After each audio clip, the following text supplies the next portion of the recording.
လွမ်းတာနေပြီမှာတစ်ခေါက်တစ်ခါရောက်လာဘိုးဘွားကစချက်မြုပ်ခဲ့တဲ့ဒီပန်းများရဲ့ခန္ဒီဟောင်း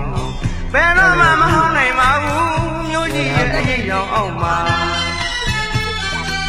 ကိုယ်တကယ်ရင်ငယ်ပေါင်းများနဲ့လာတာဒီမှာကစားခဲ့ကြတဲ့ရွာလင်းမြေဝိုင်းကလေးကိုပြင်းပြင်းမီအောင်မြန်သေးကလေးဝါကနာလောက်ဖြစ်လိုက်ခြင်းရဲ့အေးချမ်းလာတဲ့ဇာတိချက်မြုပ်ရွာဝင်းရမြေတော်ရွာလေးကိုဝင်းပြည်တိုင်းရွာတာနေသူမှာ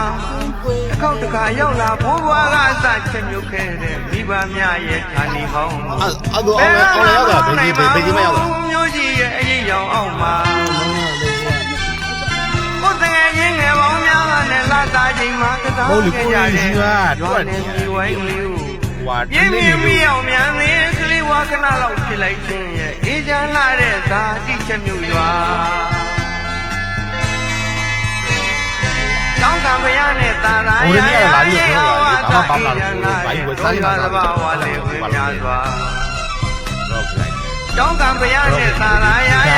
ဟောဝါသာအေးချမ်းလာတဲ့တော်ရွာသဘာဝလေးဝင်များစွာလက်လုံးလက်သားတောင်းတကားမပူရပါ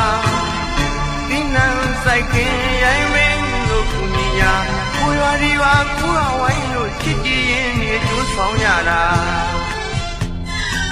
ကိုယ်တကယ်ရင်ငယ်ပေါင်းများနဲ့လာတာချိန်မှာကစားခဲ့ကြတဲ့ရွာလင်းမြေဝိုင်းကလေးကိုပြင်းပြင်းမီအောင်မြန်သေးကလေးဝါကနာလောက်ဖြစ်လိုက်ခြင်းရဲ့အေးချမ်းလာတဲ့ဇာတိချက်မြုပ်ရွာ